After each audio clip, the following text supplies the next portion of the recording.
So a book that I'm going to have you guys read, not yet because we're in the middle of the other one, but I was listening to it again this weekend, and it was, let me actually grab it.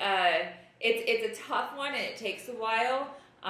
It's on like Oprah's list. She did a thing on it, and it's really amazing. He also wrote The Power of Now, but it's A New Earth, Awakening to Your Life's Purpose by Eckhart Tolle. And he also wrote The Power of Now. So in that, it was talking about, and I learned a lot through it, like it just reminded me of so many things, surrendering to what is, and just being in that moment and go, okay, is that so? And not letting it get you upset and things like that. So when we learn, and you'll get there, but it's like constant work. When you learn to go, okay, how can I create what I want this to be, and how can I view this in a different way? Because I always go like this, how can I view it? So right now I'm doing it this way, how can I change my view?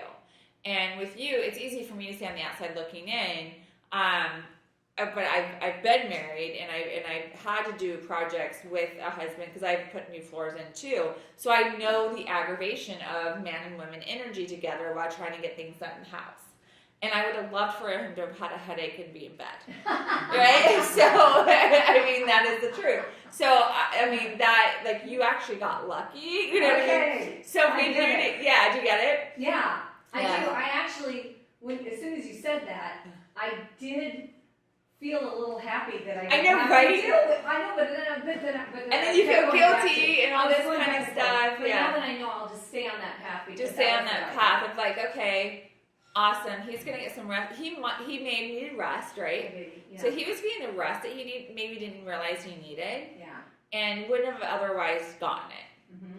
And because he's a father, right? Did you guys celebrate yesterday or? Yes, he's a father, and his kids are older. Okay, yes. You guys did stuff yesterday? No, I held open house all day, but okay. I made breakfast and I made dinner. Okay. Yeah. Well, he might have enjoyed his day maybe yesterday better or something, or he did other things because he got rest on Saturday. Yeah. So it worked for him too. It's just in the moment sometimes we're not able to see it. And when we surrender to it, then we can accept it as it is, right? And that was just a couple of minutes. I should start tallying. I'm like, okay, that's $1,500 for a half hour. Yeah. No, so, that is so good. But see how much more peaceful your day would be? Yes. Okay, thank you for sharing. What else we got? We're talking about leadership. We're just kind of doing an overview of that real quick before I go into some other things. On that book, and now, of course, I'm reading the Four Agreement. So it's kind of like, wait, which one am I talking about now? Right. Because I did that, but I think if I get back to self-deception, there's a lot of that. But I really feel that I think a little bit more of it. I definitely see it in other people more. So I have to see it more in myself every day. I know. So what you're seeing, what you're doing is you're recognizing, like you and them, and which is really cool because now you can see it. You're like, you can decide at that moment: do you like the way that's showing up, or do you not like the way that's showing up? Does that make sense? Yeah.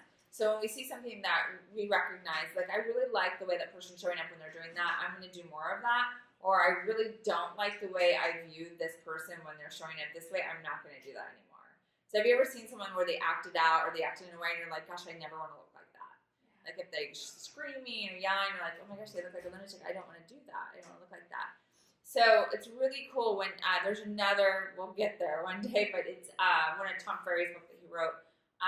It's Life by Design. I believe there's exercises in it. And one of them is that you ask people, I don't know if it was like 3 to 5 people, how you show up to them. And what's really cool is you get to, you really want to ask some people that are really going to be honest with you. And it's sort of how they view you or whatever, how they believe other people are viewing you. And you want to ask the people that you know will be hardcore honest with you because that's when we can change. We can decide if we want to change the way we are, what we like said. And the really funny thing, if you really want to know how you're showing up, find out what like a teenager says. Oh. Right. And so years ago, I did this with Alan. He was one of my coaches at the time. He was so harsh, and I needed it. He was really harsh, and I was like, oh my God, I didn't know I wasn't like an asshole, you know. And it was just, but it was a long time ago. And what I want you guys to realize is you will attract how you're being. And whatever you're around. So when I was like going through an angry stage, like divorce and stuff, I was really attracting all kinds of horrible things, but because I was angry, so I was attracting angry. So when we don't give ourselves the time to heal, or we don't check in with the people that know us best and ask them, how am I handling this situation? Because as you grow, you can start handling things with grace. I didn't handle it really well. Granted, I didn't have experience in it, right? So, and then you got to just make sure you have people around you that are always going to be pushing you and like helping you grow to where you can handle things better instead of, because life's going to come. Life's going to come no matter what. And how we react to it is the only thing we have control over, right? Is our reaction to it. And who we're around is going to pretty much dictate how you're going to react to it. So if you're around angry people, how are you going to react to situations in a negative, angry way? If you're around positive, light people, when something comes your way, how are you going to react to it? You're going to be like, oh, no big deal, I got this. I can get through this, no big deal. But my nephews, it's funny, it was really cool because I was glad that I was showing up this way to them. Before we went, my last nephew, I took him on a trip, all the boys were like in the basement down in the Midwest. They had finished basement game room type things.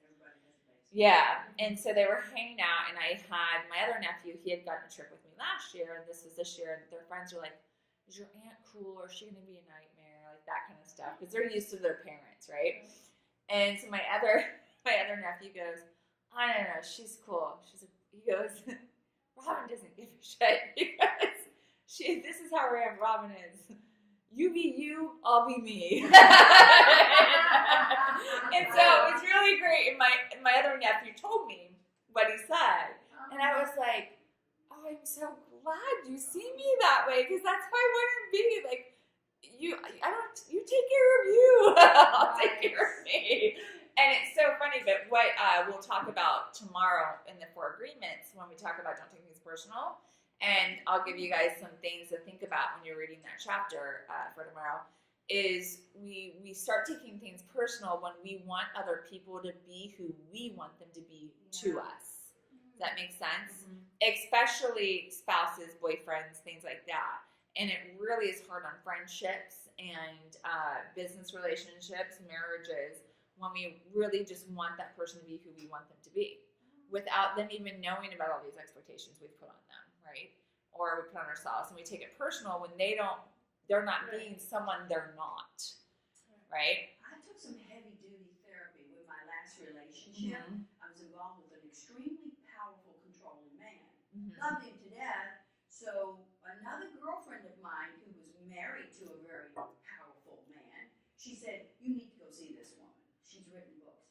So I'm sitting there time after time after time after time, and that's what I learned with the therapy. I can't change him. You can't change a person, right? No, and then she brought him in, and she says, any husband will come in as long as you tell them, let's go, because this lady's going to fix me.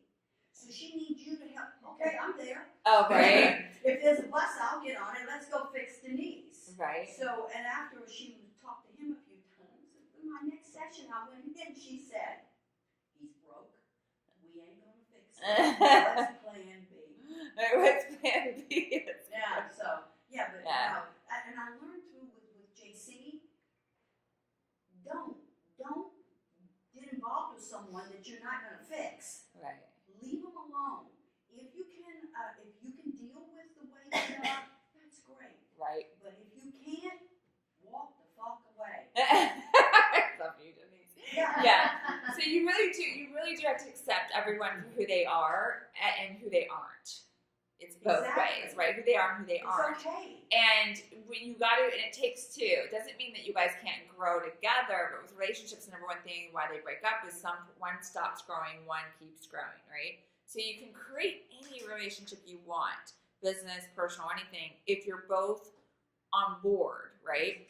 And how you get the other person on board, which we'll dig deeper as we go on, as time goes on, is how you are being. So as you change and you decide to be the person you want to be, that person will take note.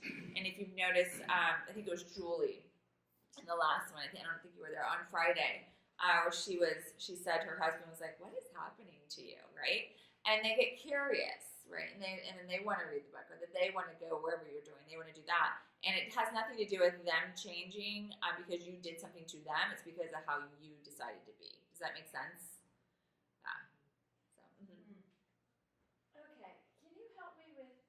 Yes. So, in one instance, we're not supposed to worry about how other people feel about us, care about us. Mm-hmm. I mean, look at us. Right? Isn't there something that says, like, don't worry about what they think, but yet we should ask them? No. It's good to check in with yourself. So it's not about what they think, but are you? So we all have an idea of how we want to show up. Does that make sense? Yeah. Like, I want to show up this way, this way, this way. However, are you? And is that in other people's mind? Are you showing up that way? Does that make sense? Okay. So sometimes, like, I want to show up as a leader, and sometimes a lot of people say that, and they're showing up as a dictator, because there's a huge difference in leader and dictator, right? So with dictatorship, it's a lot of talking down, and in leadership, it's a lot of empowerment and talking up. And I deal with this a lot within my role with managers and teaching, and I would help coach other leaders. And a lot of they're gonna all do what I say. I'm like, oh boy. And I was like, well, what are you doing to encourage? And so it's you have to check in and ask, okay, this is how I want it. This is the woman I want to be.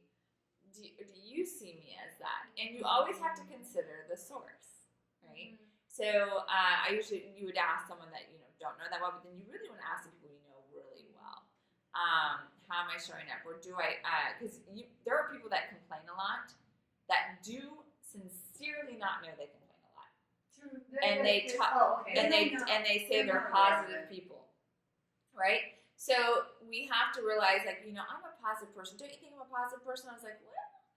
What's your definition of positive person? So have the open conversation, because that person really might want to be a positive person and does not know how they're showing up. And I was like, well, I don't know how you are with other people. However, with me, you complain about everything, right? And you say you're optimistic and positive.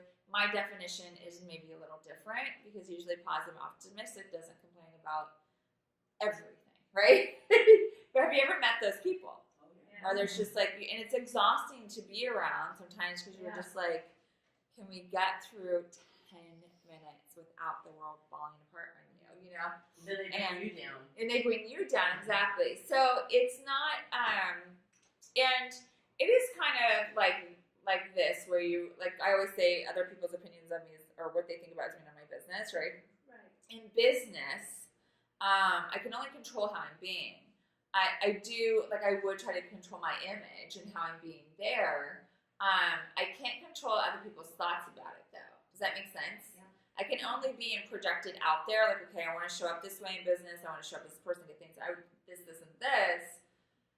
And the right people will hopefully pick up on that. That's why I have coaches. I check in with my coaches. I'm doing this. Am I on the right track? Does that make sense? Yeah. Because your coaches will check you. They put the mirror up, right? As you guys do one-on-ones with me, you'll get the mirror. Mm-hmm. And a coach is never really telling you anything. They're just having you self-discover. Does that make sense? Mm-hmm. Okay. Yeah. Thanks. You're welcome.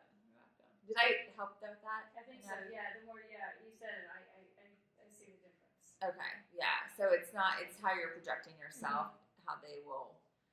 You control how you control how you want to be viewed, but perception is always going to be up to the other It's always like whatever you say. That's where it's like when you say something, you might think it's funny because I used to offend people all the time with that way I would say things.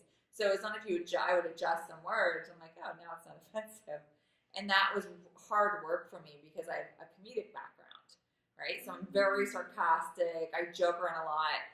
If you don't have a sense of humor like I do, you're not going to find it funny, right? So I had to adjust some wording when I went into leadership. I'm like, okay, so I got to be not offensive. This is going to be work, because sometimes offending is kind of funny when you're in the comedy world, right? So, but in business, not so much. Right. And can be held against you. So you want to you have to adjust those things. Yeah. I think in leadership and self-deception, the two biggies is when you notice that, which I didn't do on Saturday, when you notice that you're, in that self-betrayal mode, number one, you need to turn it to others and focus on others and see them as human beings, which I didn't do. Okay, so I'm admitting that. But those are the two takeaways for me out of that whole book. That book had so much in it, but those are the two. Did you feel bad that you had a headache? No. Yeah, that's where I think that was the misstep. Yeah, maybe seeing him as a human being and seeing him like one coming from gratitude. I'm really thankful it's not me with the migraine. Have you ever had a migraine? No. Oh my God, they're god awful. Okay. So they really do take you out for a day, and so. Okay. And sometimes I had the last time I had a really, really bad headache. Like literally, it was so bad that I thought maybe I'm like, I need to go get a brain scan or something. I mean, it's that bad that you think it's possible my head might explode, or that you have a tumor, or like it's that bad. It feels so bad that you're like, this could be death, and like that could be happening. So if somebody else has the migraine, I'm like, I'm so grateful it's not me right now, because it's also. If anyone else in the room has had one, you're like hoping it will go away in this lifetime. You're like, please God, don't let this be the rest of my life. And it's that painful, right? And have you ever had back pain, like excruciating back pain? Oh yeah, that. See, you're just really, really like, yeah, you need to be grateful. So on that, be grateful was that you would also just feel like really like, compassionate for him. Like, is there anything I can get for you? To help you with this. You missed that one. Oh, Yeah. No. Yeah. I don't know. So in his mind, just to let you know, you might want to have this conversation. This actually would be kind of really cool. Actually, a lot of growth for your relationship. You can say, I just want to ask you. I didn't feel bad for you. I wasn't grateful it wasn't me, and I didn't offer to help you with your headache. Were you bitching about me? Like, a little compassion would be great, or something, you know what I mean? Yeah. Or a little help with this, or you ask him how he felt about it. Okay. Yeah, that's a tough one. Yeah, that's a homework assignment for you. Oh, So I would ask him how he felt about it, and that you could have a lot of growth in your relationship by doing that, because now you know, because you don't know if you don't ask. You were never in somebody else's head. So until you know how they feel when they're not feeling good. So I'm a person, I don't like anyone near me or touching me or anything when I'm not, especially when I have a migraine. I'm like, don't talk, no lights, no nothing. I just want to be in my cocoon. And not everyone's like that, though. He might want a hot water bottle or something. Yeah. You don't know what he needs. Does he have those often? Or? Well, once in a while, but I just went to. Oh, of course.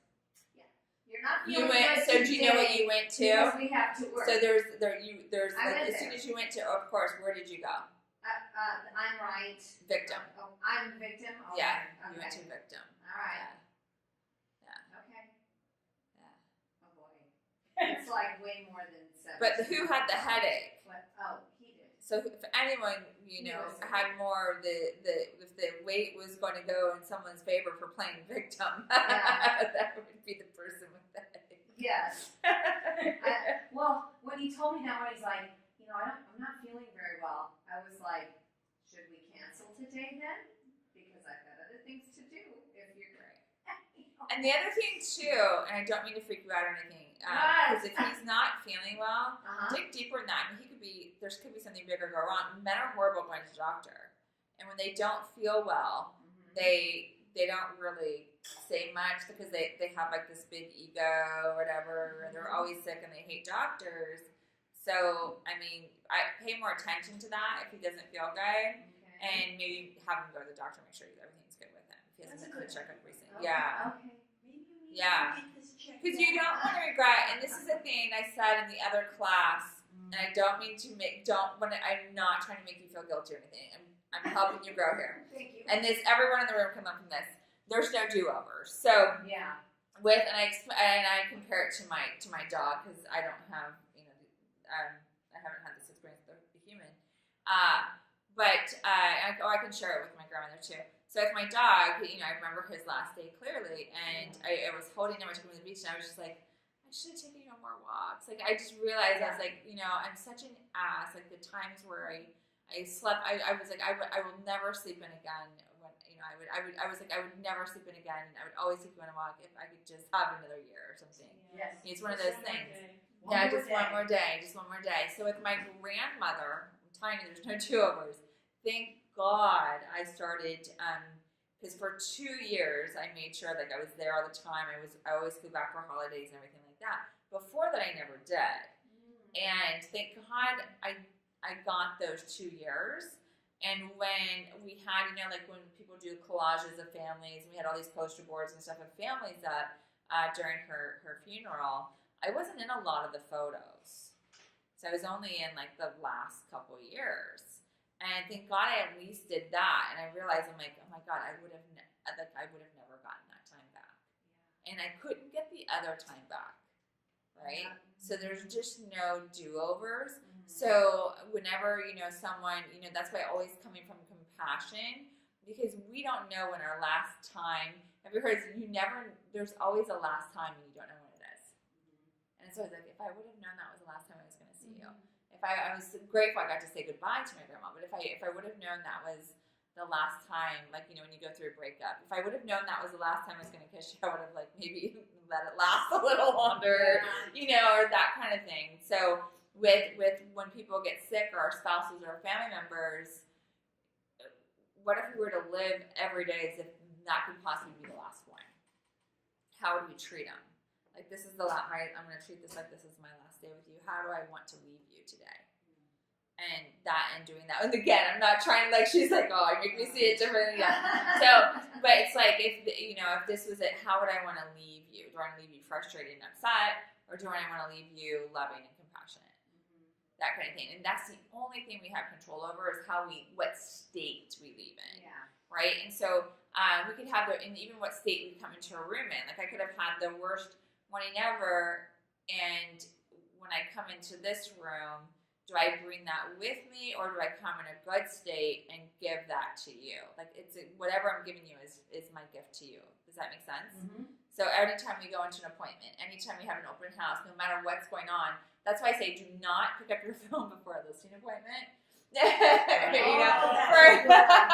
at least an hour or half hour. I learned that the hard way. I remember I picked up my phone once. It was my ex, and I was just like, why did I do that? Or now we have text. We didn't have this back then. Now we have text, so I'm like, don't look down at your phone. True. Don't look yet, because you're going to go in now within your head. So you need a good 30 minutes to be in the right state to go in there. And that's why a lot of times, like, let's say some meetings in the classes I do, when I have you guys stand up and do an affirmation and get y'all weird, I'm breaking whatever state you were in when you came in. And I'm getting everyone in the same state and changing the energy of the room. Because I don't know what happened on the way in to everyone in the room. I just have to know that I have to get everyone on the same page. Does that make sense? Yeah. So that's another thing too. If you want to break your state, like do an affirmation or or run around the block, whatever you need to do, but you're in control of that. Does that make sense? Yep. So I know you had an open this weekend. Let's talk about that. How'd that go? It was fun. I was really, I went there with all positive thoughts, but I did, it was Father's Day.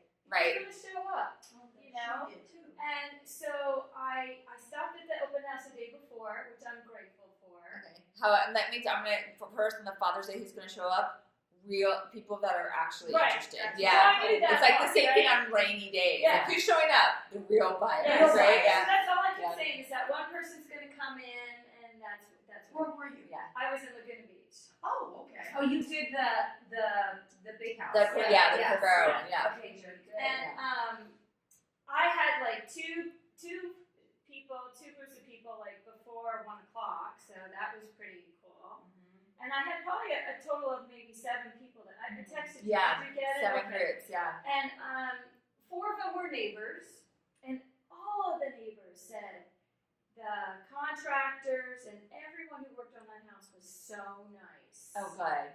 They had only great things, because I was like, oh, you want to see the house? Were you inconvenienced? Was it noisy? Oh, no, they were really good.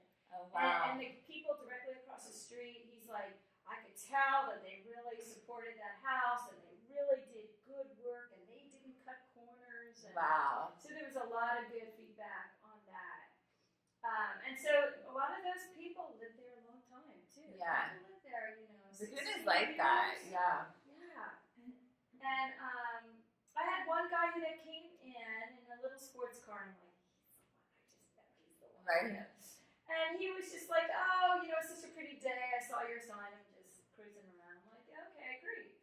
And he looked at everything with such detail, and he thought it was great. And I did have a little package. Good. And so I gave him the package before he left, and I said, here's the other open houses in the area. And he goes, wow, you're so organized, And he came back and asked a couple other questions, and but he's not ready. He's waiting for his next relationship before he can buy again. Oh my goodness. And he didn't really want to give me his information, Okay. but he took all of mine. Good. And a couple came in, and they were interested in getting the lowest price in Laguna Beach. Got it. Their max was, $1 million, but they saw the sign, so Right. and they knew how much it the was. house you held open? It was $3 million, and so they knew how much it was. Yeah. They had that, and then he ended up being an agent. Because he said, Oh. well, I'd like to help you. He goes, well, I'm my own broker, and I can do it all. I'm like, well, we can work together. I know a lot of things that don't get on the market before. Right. You can only see what gets on the MLS. And Right. so he took my card, but. Perfect. And yeah, so it was pretty up until like 4 o'clock. Really, I don't pretty much rush shutting down at 4. Yeah. Because there's always that one person, and there was a neighbor who's like, oh my God, I was so glad you're still open. I wanted to see the house, but everyone loved it. Everyone thought it was really beautiful. They're all happy with the price, of course. Mm-hmm. And I got to learn, there's a lot for sale across the street, and that's, I guess, in escrow. So that's going to be built. But yeah, I don't know. It was a great day, and I brought my 4 agreements, so I got to read that when it was Love it. quiet.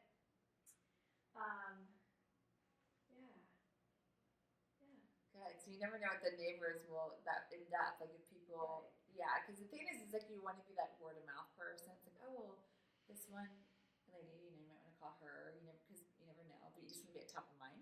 Yeah. So. Yeah, and because once she said, "Oh yeah, I just got an appraisal," and I go, "Oh really? Are you selling?" So one of the things, this will be a tip for you, when neighbors come in, how to get their information, you can say, oh, do you want me to keep you updated with when we get offers, when this one goes in escrow, so that you can know what the value is going right now. And they're always going to say yes to that. Yeah, That's good. that's a good one. Yeah. I didn't use that today. Yeah.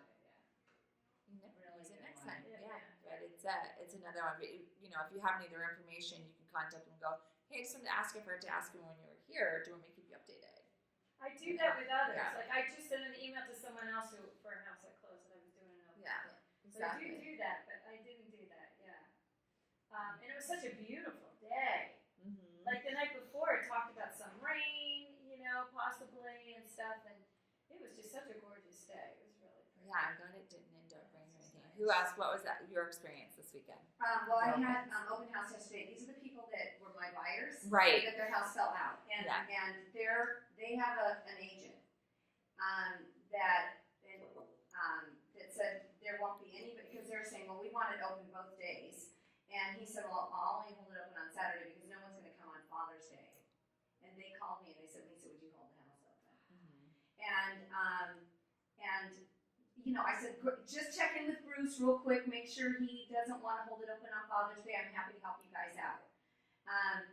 So I brought root beer and cookies and a candle, Right. and because when I do open house, I like to throw a party. Right, exactly. And and they had mentioned that before when I held open house there before, that all he does is bring like his. I would come in with like a little suitcase and like do all my thing. I have my entire Yeah. and the cake thing and the candles and the whole deal. They love it. Yeah.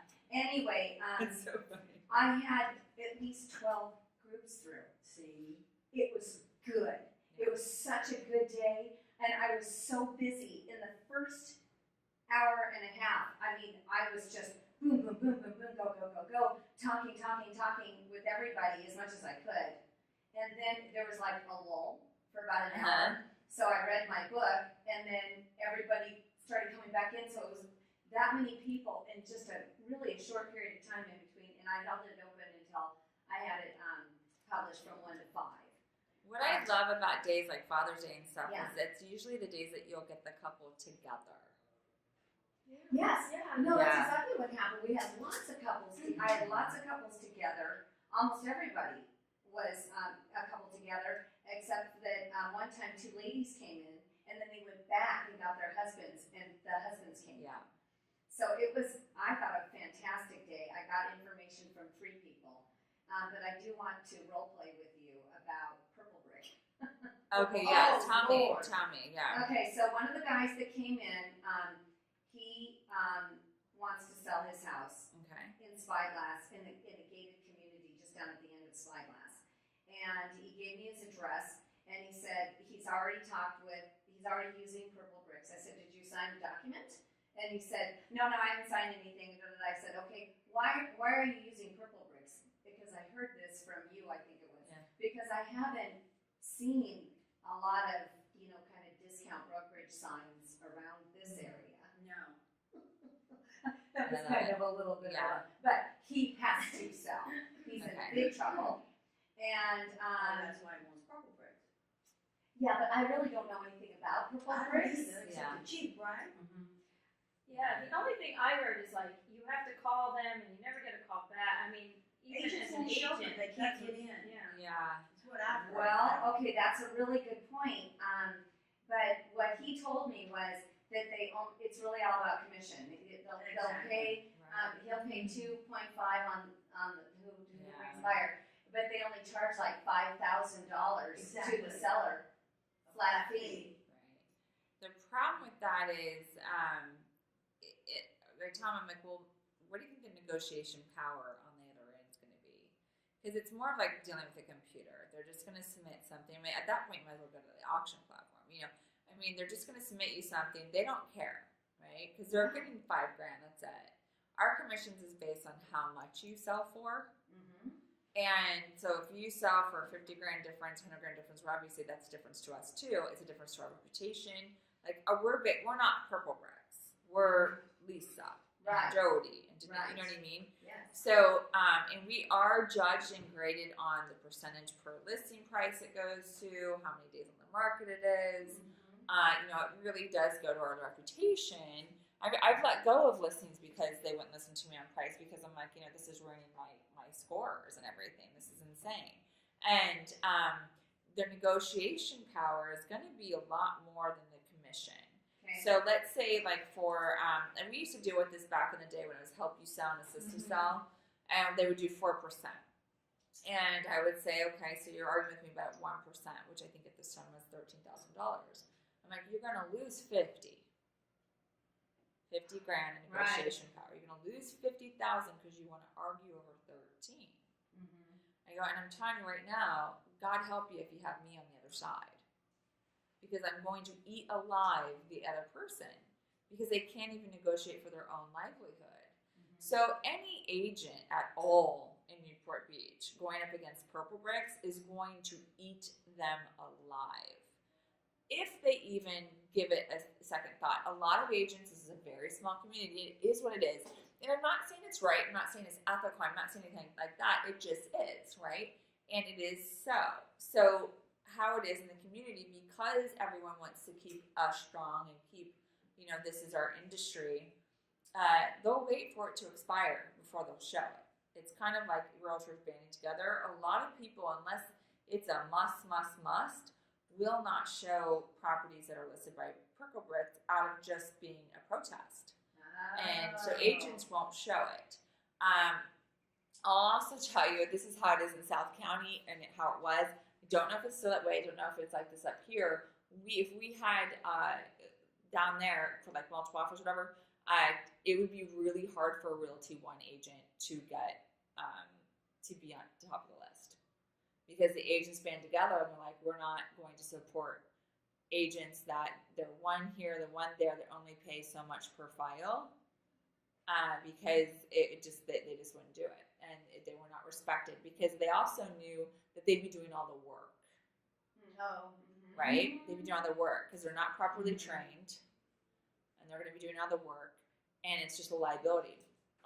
Being on the buyer side of a Purplebrick transaction can be a huge liability for the buyer's agent, because they're not really dealing with, like, who am I dealing with? Like, it's so unknown what that company is about and their platform and who's licensed and everything. Exactly. Yeah, so it's a huge liability to our brokerages. Yeah. Yeah, there's a lot. I mean, they're just uneducated. They're not educating themselves about their market, the agents in their market, the companies in their market.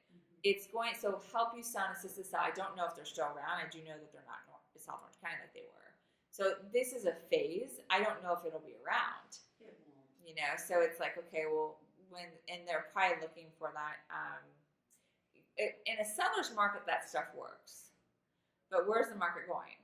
Oh, we're starting to shift, yeah. It doesn't work then. Yeah. Because you actually need help. You need marketing. You need someone that knows what they're doing. You need someone that's going to work their tail off for and you. he saw that, and he said that to me. You know? So I kind of feel like I have an in on this. Yeah. I do. I'm not familiar with Purplebricks, and I didn't know. I just said, kind of a little bit like a slap. Like I haven't seen many, Discount in this brokerages, area. Yeah. I know. I've seen it more like in Corona. Yeah. Riverside, Corona. Yeah. That's, I have seen that. That's Yeah. my That's last. point, told me. This is 2.5. There was one in Newport Heights when Jill and I was door knocking, and I drove by the sign, so I looked it up, and it was in escrow, and I looked at Jill, and I said, don't worry, it'll be back on the market in 10 days, and there it was. Yeah. It fell through.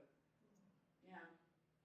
Yeah. It's a lot of, like, you'll see it. People will wait for that to expire. Because that would be the best. Those, like, anytime you see a like, if you were going to go after expired, those are the ones I'd go after. Oh, yeah. They'd be the easiest to get. Yeah. Easiest to get. Because you're not competing against anybody. Yeah. What are they going to do to get it back? Right. They don't have, there's no reason why they should go back with it. Mm-hmm. What else do we have for objections? Sorry. Any objection handlers or anything from the weekend? I have, not regarding that, right? Anything. Okay, so I've had these people, so they were clients of mine. I used to walk their dogs. I've kept in touch with them. They're really, really nice people. They, a few years ago, I gave them my business card, and they told me that they'll be, it was probably 2-3 years ago. They were looking to sell a property in Torrance. Okay. And so I went and got to work, and I sat down with them, and I brought them comps of the area. And he was really in tune because he talked to all the contractors in the area, so he knew what was going on. Right. And I pitched, trying to work for them, and I also said, give me all your information. I'm going to put it out there on our intranet. And I got another agent in the area, who had an investor who wanted to see the property. So I said I was showing. And they came up with like the same price that he was getting from the local contractors.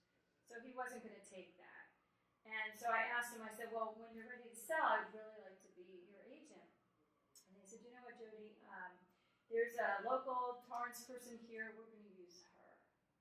But we're going to use you for the Costa Mesa, our Costa Mesa house. And who is it that they're going I have to look it up again. Okay. It was a couple years ago, and it was on for a very short time. But they did clean that place up. They did clean the whole up because it was a mess when I saw it. So they really put floors in, and they did the kitchen, and they did some nice things. And I watched it, and the agent, had multiple offers, and she sold it pretty quick.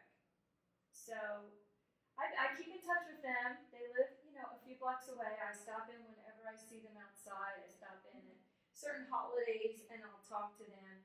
They bought a house in Denver, so they will be moving. And so for the last 2 years, it's like we will be moving when the house is ready. And I never really, I guess, I haven't, okay, forget what I haven't done. So I saw them this week, and the husband was there, and he's always really, really friendly, and he's been back and forth to Denver. So he wasn't very outgoing, friendly. He was, oh, hi, and I have things to do. And I didn't think about that till later, and I chatted with his wife, and they have a dog that just had back surgery, but just got hurt again. So they were worried about the dog, and they had to make some calls. And I said, all right, I just want to stop in. Haven't seen you for a while, because she was in Denver. And I called on Saturday and said, how's the dog doing? Did you get an earlier appointment? Da, da, da.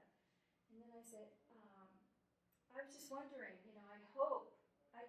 The house next door just went into escrow. So I go, the house next door. I didn't even see that sign. I don't even know where the sign came. And on Friday, there's a sign there. And now it's in escrow. So I was like, that's too close. So I just said, hey, there's a sign. And I saw it. She goes, yeah, that went up before we went away. No, that went up while we were away. I didn't even see it. And now it's in escrow. And they sold it for much less than what we'd ever won. And I said, well, I'm looking forward to sitting down with you, and I hope you're still considering to use me as your agent when you're ready. And she goes, I could hear the hesitation. She says, well, we really like the way that the agent in our other house helped us sell. She really got a great deal, and she did it. I like her, the way she did everything, and I think that's what we're going to do. And I go, wow. I said, because I know when I wanted to help you with the Torrance, you said you wanted to use the local and you were going to give me Costa Mesa. So I've been really, just trying to stay in touch with you. I know how busy you are and the dog. And I'm sorry I haven't asked about this. And she said, well, yeah, I think that's where we're comfortable at. So maybe talk to the agent. And she needs some help. And I'm just like dying on the phone. I am too, and I'm just listening. I don't, so all I wanted to do is, okay, do I grab stuff, do I make a whole package together and sit down with them? And You do. Okay. One, find out who It the ain't over agent is. yet. Yeah, Find out who the yeah. agent. There's Yeah. zero chance that I'm not going to know who it is. Okay. Okay? Zero chance, because that's where my office is located, Torrance. They were probably in my office. Okay. Yeah, I can look it So, up. I just have yeah. to look up the. And I think And I tried to if it's not a be- female, I It was a probably female, I for think sure. I know who it is. So you're gonna offer a referral fee. Oh, okay. Yeah, you're gonna offer a referral fee. They clearly here's what she did that you didn't probably. And if I know who it is, like I can already tell you this is what probably happened. Kept that relationship alive to where anytime they think of real estate, they think of her. That's what I taught. And I'm like, I don't care if they live in Timbuktu. When they think of real estate, they're thinking of you, and there's a system for that. Right. And they were being fed probably weekly by her for all those 2 years, and invited to events and parties and sent gifts. And if it's who I think it is, it might not be, but if it's who I think it is, she's really good at it. And because she was number one in my office, and it was her customer service. So, however, would she be able to service a property in Costa Mesa well? No, she would not. No one in Torrance Road. That's quite a drive. Right. That's It's why quite a they drive. didn't give me that one, and Yeah. I respected that. I was like, I would do it, but Yeah, just getting out of Torrance to get to the Yeah. freeway Yeah. is not fun. And it's not Orange County. They're two totally different beasts. right. The agents are different, and the other thing too is they're going to run up against the same thing where they're not going to get a lot of respect from the local agents when they see that 310 area code Right. in a Torrance office. They're going to be pissed. They're going to be like, what is this? They're going to think this is their relative. Okay, great. And there's going to be this attitude and state that they're going to go in with their offer. It's an out of area agent. That person could be number one wherever else. Here, they're nobody, right? Especially here. Nobody. So that's where even with our company, I told Cam, like, you're really well known here. South Bay, you're nobody. How's that feel? Right? How's that feel? We're going to create something completely new. Which I prefer. I'd rather go in nobody because then you can create from there. Right. But that's where it doesn't work well here on a listing. If you're like your company, who knows? But their company, if it's a franchise, there's going to be a franchise up there. So we can talk about that more. Find out who the agent is, because then I'm going to know what they did. And we'll work together on how to get it. Start getting a package together, get a CMA together. And you have to be in their face, but we're an objection handler. Go look. I understand you really liked her. I want to make sure you get the most for your house. I want to make sure that this is done properly. A Torrance agent, just like how you didn't want me to do your Torrance house, a Torrance agent is not going to be what's best for you. I'm more than happy to give someone a referral fee if you feel some sort of obligation. Because what could have also happened is she could have locked in that Costa Mesa listing when she did the Torrance one and offered a deal. Well, she did say, as much as she said, and she was not at all seeming to, well, Jody, yeah, we should talk to you, but we really like them, but we'll talk to you. She didn't give me anything like that, but she did say that they didn't sign anything. Right. So she said nothing's signed in stone. So she did kind of give me All right, that. that's an opening. But she kept saying, well, but Bill and I have talked, and that is our decision, that is where we're going. And it's like, okay, well, I really, really like that opportunity to talk with you. And, then you just get stunned, and you're just like, Yeah. okay. So I felt like, so then, this morning I had this dream that I met with them, and Bill's like, oh yeah, you should, he was like So the you're person creating. that I know. So you're going to create it. So you're going to continue on that path, right? You already created it in your head. You're going to continue on that path. It's on your Yeah. mind. It's on your mind. Yeah. Right? Yeah. I mean, it gets me upset, right? And I didn't want to go to sleep thinking about it and knowing that today I needed to really, because yesterday I had to concentrate on that, and because my mom was like, And "You have to help my do something." understanding. You want to be like, well, help me understand why you think someone from Torrance is going to be able to run down here and show your property. Properties are bought based on emotion, and emotion is not scheduled. What price range will it be? Well, they didn't like the 1.1, so it's over $1 million. Okay. What area of Costa Mesa? It's Eastside. What's Just your- like Costa Mesa. She works that It's area. on Orange. Orange and 20th Street. I mean, they need to know that when I live in someone that gets area. that emotion where you live there, you can run over there and show it, right? I'm And here. I'm emotion here. is not Yeah. tomorrow at 7 p.m. And when you're coming from LA, you can't.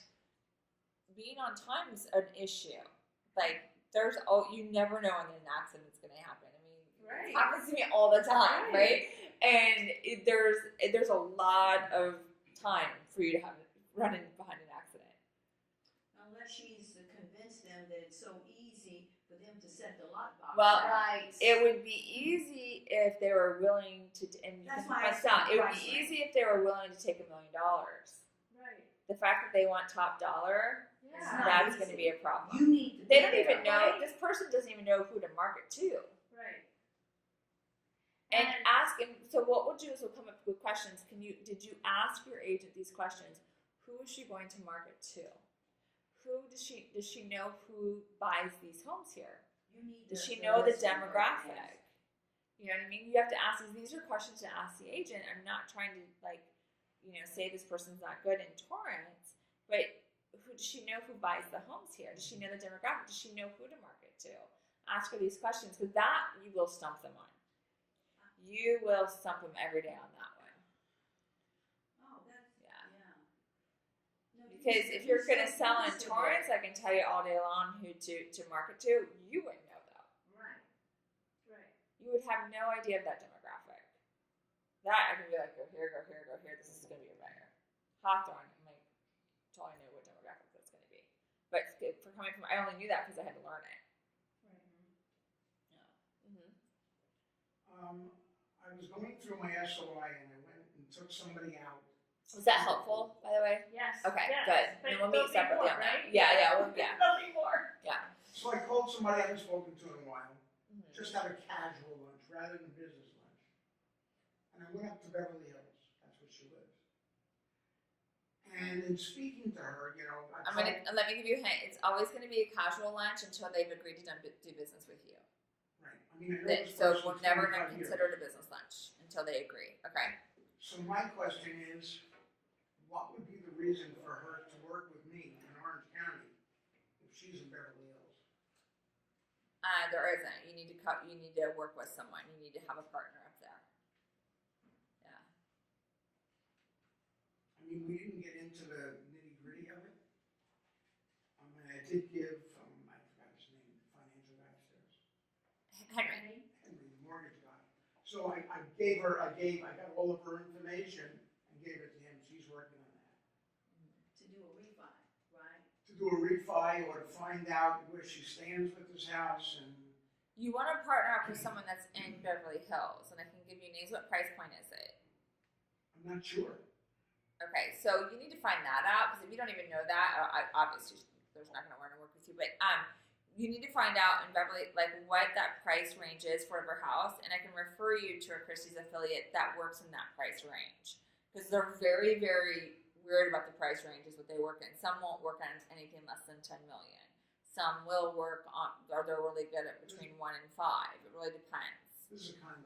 I'm It's a sure condo. it's around $1 million, maybe a little more. Okay, so I can refer you to someone that could help you with that. That's going to know that area, and Thank you.